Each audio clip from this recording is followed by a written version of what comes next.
Hey there, everybody. Welcome back to Inside the Vandals. Idaho men's coach Don Verlin still with us. And, Coach, let's talk Texas here. UTSA and Texas State invading the Cowan Spectrum. Now, these are teams that really, to put it well, have struggled in the WAC this season. They are the bottom two teams in the WAC. UTSA, I believe, yet to get a win, actually, in conference.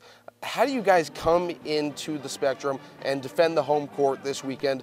Just bottom line, the key points for the team. Well, first and foremost, we have to defend our home court, and we didn't do that in our last homestand, losing 2 close ball games. And what I'm going to stress to the team all week is emotion and energy. You know, if you want to be a league contender, you've got to take care of your home court, and we got to come out against Texas State on Thursday night and play a good basketball game. They're a team that's very scrappy. They come off a big win at University of Texas San Antonio in overtime. They play very hard. They change their defenses. They try to make the game go fast. So it's going to be a team, you know, they're going to be a team that comes in and fights like crazy from start to finish, and we got to do the same. And you talk about, you know, every team in the WAC at times, someone can get someone. We saw it this weekend. Even though Utah State did lose Preston Medlin for 6 to 8 weeks, they lose 2 games and kind of fall from the ranks of the unbeaten there. No team can overestimate another team in this conference or underestimate, can they? No, that's conference basketball. And every year you see upsets and you know, different people beating different people and knocking people off at the top of the conference standings. And you know, I know that's what Texas State's going to come in and try to do, as well as UTSA. Both very well-coached basketball teams that have had some success in the Southland Conference.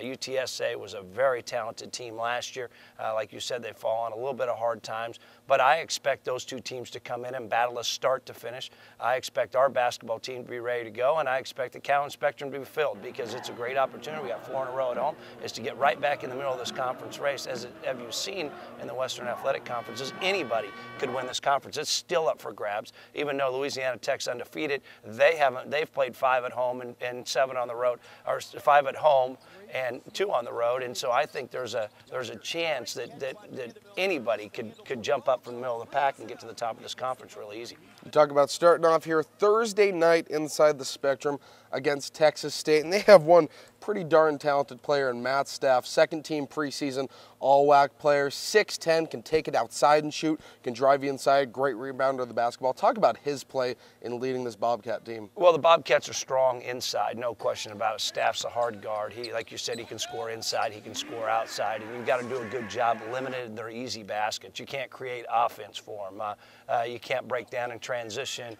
You can't turn the ball over.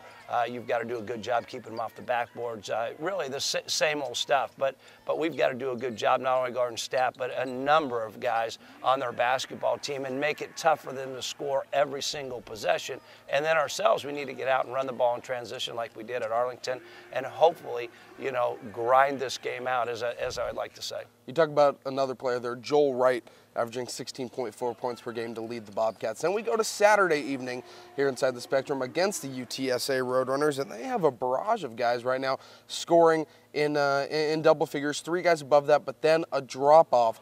Everyone else under 5 points per game. Talk about a team like that where you have the big scores and really not too much production off the bench. Yeah, no question about they've got the big 3. You know, and what you try to do is take some things away from each team as you prepare for them. I really believe UTSA is the thing that you have to do is contain Michael Hale. Michael Hale has played at North Idaho College. He's coming home. He's originally from Seattle. I expect him to come in and really try to prove something. He's a quick, athletic point guard who can really get it rolling, but also what he can do is make his teammates better. And I think he's the real challenge for us guarding Michael Hale in that basketball game. Cannon Burridge, another name there that you're really going to be watching out for. He is the leading scorer for them. And UTSA comes into this game maybe an area where you guys are seeing a lot of improvement, and really maybe your biggest strength right now is in rebounding. UTSA comes in at a -5 rebounding margin. Is that an area where you really think you guys can exploit? Yeah, both games this weekend. Both teams don't rebound it quite as well as we do. And the one thing you don't want to do is have your basketball team slip in that area.